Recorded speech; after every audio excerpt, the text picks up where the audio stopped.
Dr. Alejandro, we meet again. How are you doing, Rich? Everything good? Doing pretty good, sir. I'm excited to talk with you, and I know a lot of people are interested in hearing an update about the COVID situation. So my understanding is you just came from the Ministerio de Salud yesterday, correct? We had a meeting with Ministerio de Salud just to offer our help and services and kind of see what's been happening with them. It was pretty interesting, even though this whole time we've been in contact with them. So we're not going to talk specifics because I know at the moment with the COVID situation, all the rumors of cases at Super Nosara, Arenales, etc., etc. From what I can confirm based on gossip and rumors and all the chats, there's 2 cases in Barco Quebrado. Okay. And that's the only thing that it's confirmed for the area. Okay. They obviously were in contact with different people. So they're doing a pretty good job on finding nexus, the epidemiological nexus, who they've been in contact with and testing them out. So when people freak out that they see a Ministerio de Salud car anywhere in Nosara, it doesn't necessarily mean that there are already cases. Okay, I'm glad you said that because I had 2 or 3 calls yesterday alone of people saying that they saw a truck and it was here and what's going on. I think a lot of people are aware of the Barco Quebrado, but they're worried that of these other rumors might be true. So what you're saying is right now we just have the 2 cases that are confirmed and that's it, nothing else?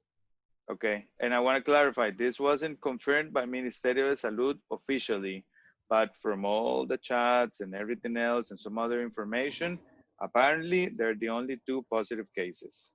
Okay. If you see Ministerio de Salud truck, it means they're collecting samples or doing their epidemiological work.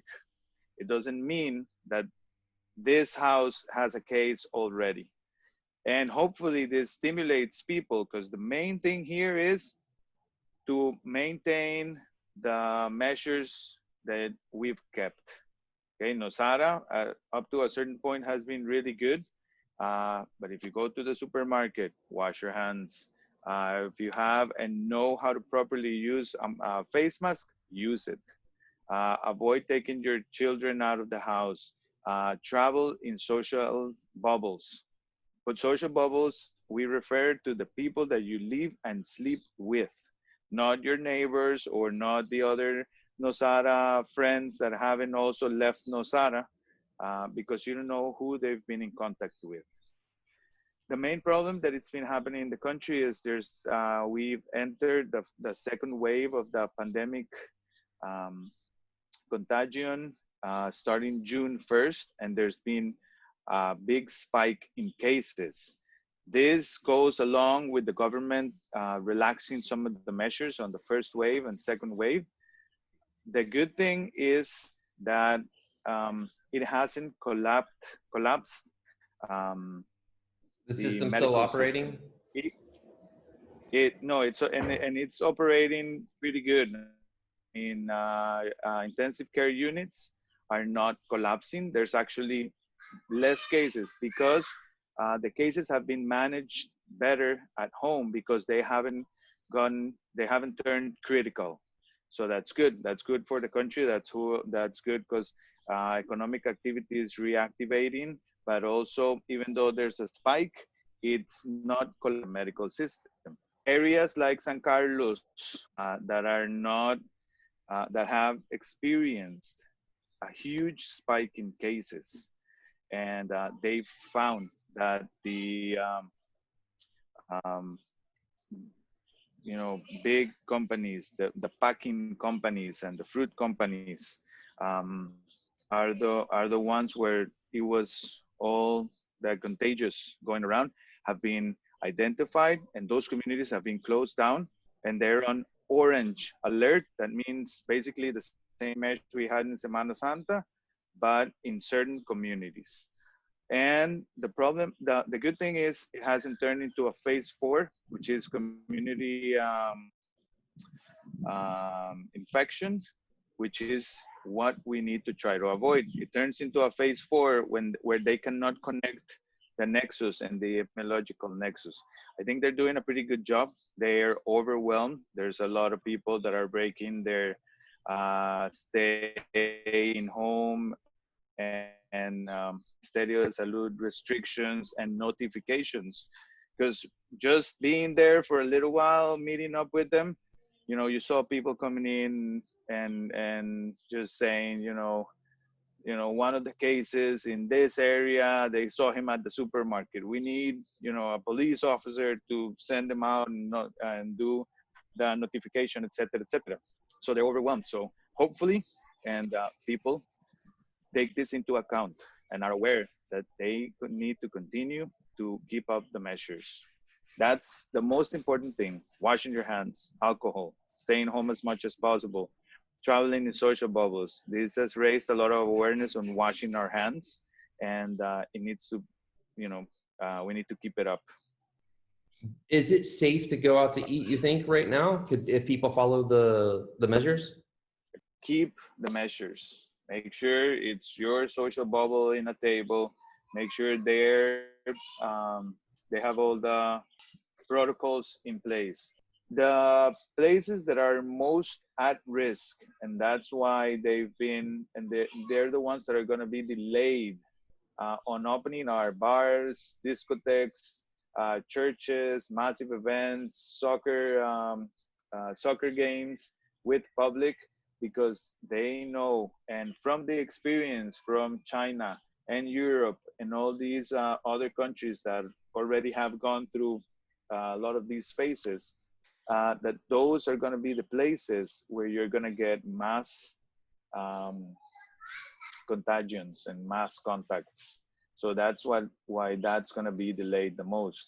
I feel like Nosara has been pretty active and taking good care of their population, even though there's been, obviously a group that doesn't believe in it or doesn't care, or just, they want to be selfish in that way. Yeah, people are also tired of being locked up, so they want to get out. What's your thoughts on the whole thing? Can we safely say that Nosara should expect in the very near future for COVID to be into the community, or do you think that we could still avoid it from getting inside, or is it probably here already? I mean, I heard that a group of construction workers a couple of weekends ago went to Opala on their free days. So that's actually pretty scary. Opala is one of the hot zones at the moment. And it freaks you out a little because it could probably be here already. It's up to us to determine if we want to spread it around or keep it contained.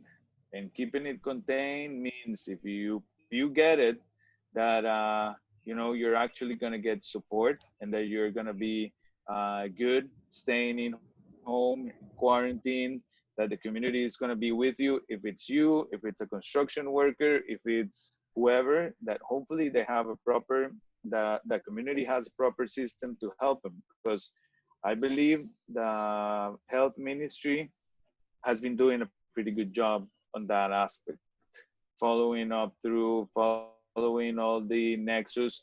They have a limited amount of people, and part of what we offered yesterday was like, if you guys need anything in Nosara or surrounding areas, we're here to help and do as much as we can.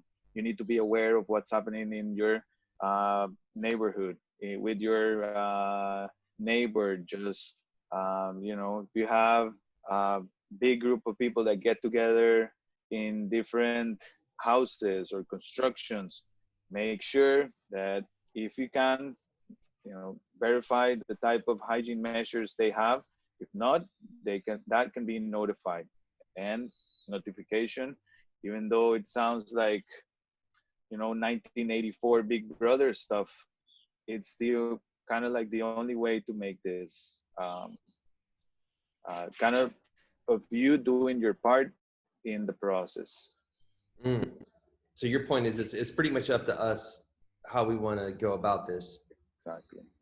Because what happened with Barco Quebrado people is like all of the chats went off. You probably got a bunch of messages. I got a bunch of calls and messages just asking me like, what do I know about this? Isn't it Nosara yet? Et cetera, et cetera. Like, I know this person. If you think you were in contact with these people, you call the COVID hotline 1322 and just notify them, because they need to come and talk to people. And what the experience they have is most people are going to start lying. They're not going to be truthful. And they're like, that's one of the main problems they've had.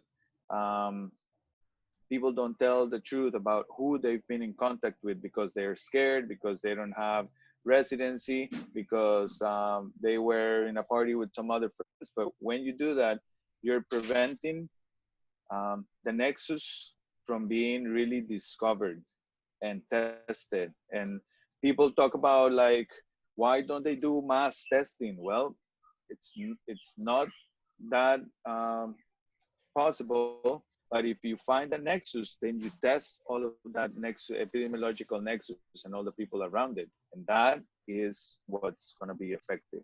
I gotcha. Because So once you lose that epidemiological nexus, that's when you turn into a phase 4, and that's community contagion. Okay, we have unconfirmed from official sources about their cases in Barco Quebrado, but it's been a popular confirmation, let's say. it's here, or it's on our doorstep. For those who are listening who don't know where it is, Barco Quebrado is pretty close to Nosara.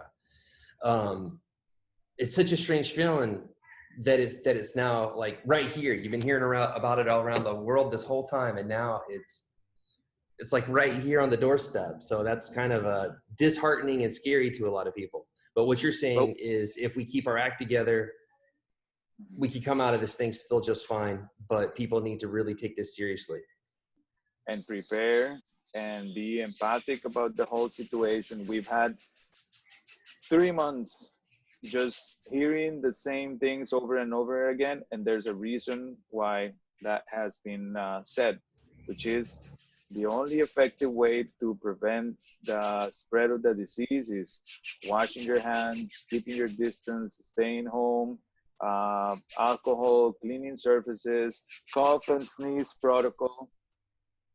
Don't touch your face. We want to get out of this as best as we can.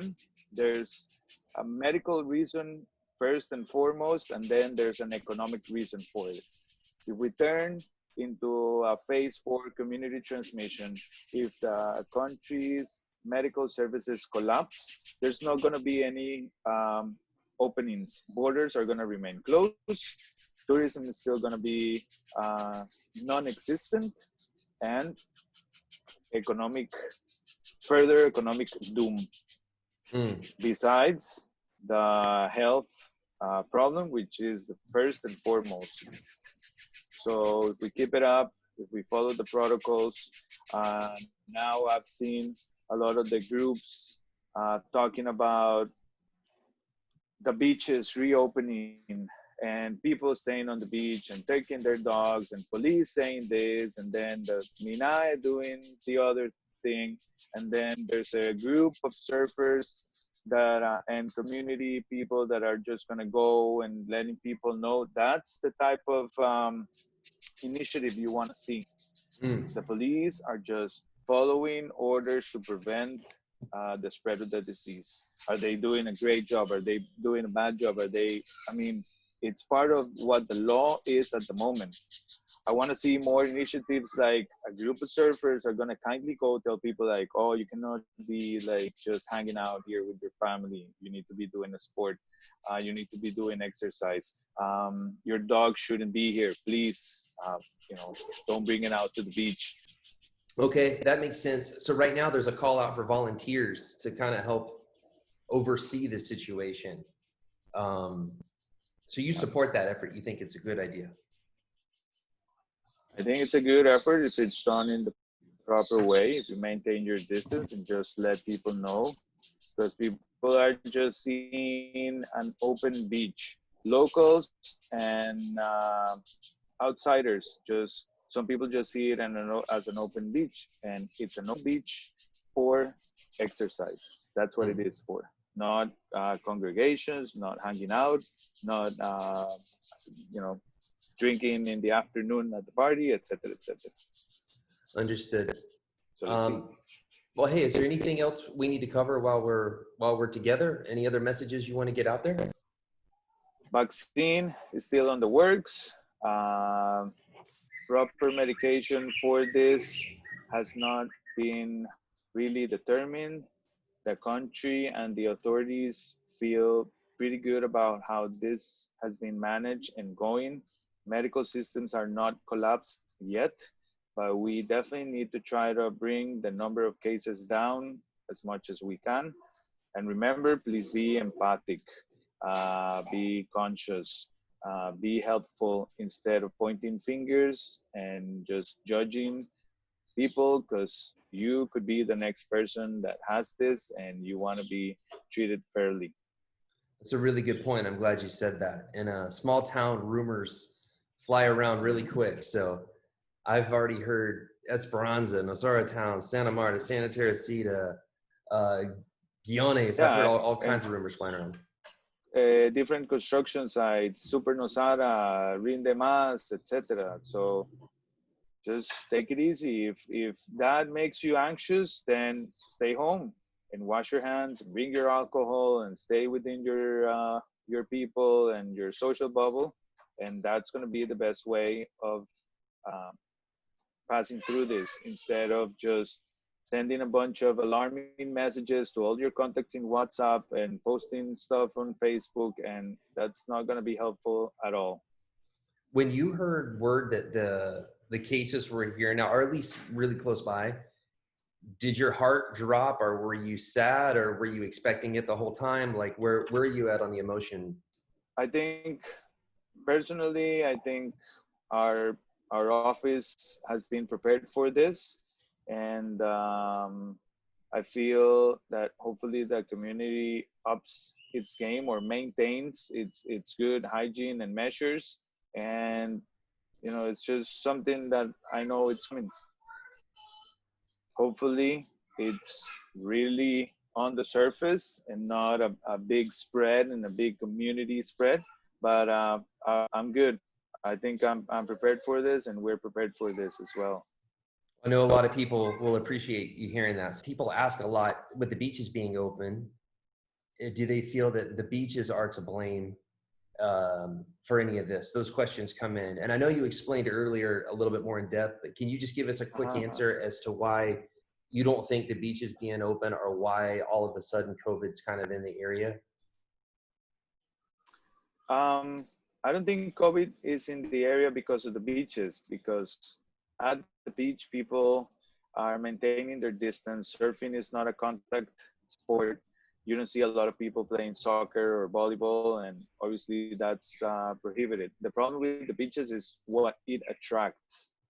People that come in, and that's pretty much the beach problem related to COVID. Mm. So I don't think it's a big transmission at the beach, unless there's groups of people that come in and just hang out from different social bubbles. But I definitely understand why the government had to previously shut down all beaches. People were just, well, if I'm going to stay home, I'd rather stay home at the beach. And that brings people from all over and different contacts and external contacts into different communities. Overall, if you had to grade the whole situation compared to when we first started talking about this a couple months ago to today, like, are things going better than you anticipated, about the same, or worse? No, I think it's been pretty good. I think authorities, and it's been mentioned internationally about the good job they've been doing, fortunately. And most of the population has responded in the same way. It's been strict measures, but it's made us an example out to the international community. Hopefully, we open up faster than other countries, or at least it's already been post-COVID destination, which we all need. We all need that post-COVID destination of tourism. And fortunately, this has been gone deep into the core of the population, that they understand the need and the importance of washing your hands, cough, sneeze protocol, notifying the authorities if you're sick or if you have some of the symptoms. And hopefully this stays into our core and mindset, because that's going to prevent seasonal diarrhea transmission, and that's going to prevent a lot of other virus related transmissions that are not as complicated as COVID. Before we get out of here, we've talked so much about COVID. How's everything else going? Is this a strong dengue year that you're predicting coming up through the rainy season, or anything else going on? It's going to be a heavy rainy season from the predictions, the weather predictions. So it could be a heavy dengue season. So people need to also, I mean, last week they already had like, or last month, I don't remember when I saw the statistics, that they had already 1,500 cases in the country. So yeah, it could be a heavy dengue season. It's early, or it's mid-June. Yeah, man, and you know, flu season is starting. Dengue season is starting. So it's all viral. So you know, you need to eliminate stagnant water, and you need to maintain the same measures so the seasonal flu doesn't pass around as well, because now cases are complicated. It's difficult to determine if something is dengue or COVID, and they've already had cases where they think it's dengue and they do the COVID testing and it's actually COVID, because COVID also has been having dermatological manifestations. There's been an increase in cases in kids. There's studies being conducted about strokes related to COVID and inflammation and the clotting that it causes. So it's going to be really mixed. Somebody comes in with a rash, you cannot only think about an allergy or dengue, you need to start thinking about COVID. Even though they don't have a fever or they don't have loss of smell, you need to be prepared, and that's going to be tricky. Well, hey, you doctors on the front lines are having to deal with all this confusion. So thank you for being there for us. Thanks for talking to us. Is there anything else that you want to get out there, or we should cover real quick, or did we cover everything? I think that's good enough, so people maybe can listen to the whole thing through. They don't get bored. I think they're going to get bored, scared, and happy all at the same time. Hopefully. Well, because we've been talking about this a long time, and it wasn't here. Now it is here. So you got to get past that. Like, okay, it's in the area. I don't know. It's like you're playing hide and seek, and you're the last person out there. Nosara was the last person who hasn't been found. And now the seekers, like the COVID's getting so close, like you can like feel it. And yeah, hopefully the community stays strong and united, and then that's the only way you can overcome this sort of thing. So your vote would be, let's minimize the impact of COVID, not herd immunity, not let's just all go back to our normal lives and just let it do whatever it does. You still want to maintain the protocol. No, you need to maintain protocols. It's not going back to normal life. It's not going to be an option. There's and you probably, everybody has heard this around, the new normal. That's what it is. I mean, it's something that we've known for many years and centuries, that's the way diseases are spread. This is causing a new in the modern age, a new check. You know, yeah, this it's is like a paradigm shift. Check that this can happen. Exactly. And you cannot go back to normal. You need to go back to stricter hygiene, and herd immunity is still not happening. It's going to take a while for that to actually happen, because of not everybody has gotten COVID, and we don't know how long the immunity goes on for, and we don't have a vaccine yet. So you need to keep at this new normal, staying home, cough, sneeze protocol, washing your hands, alcohol, cleaning surfaces, being aware, social distancing. This is the new normal. So this is what needs to be maintained at the moment. Thank you as always, sir. I know you're a busy man, and we all appreciate you and all the doctors out there doing what you're doing. So I guess we'll check back in next week, and hopefully the case numbers have went down and things are good, but only time will tell. Take it easy, Rich. Thanks a lot.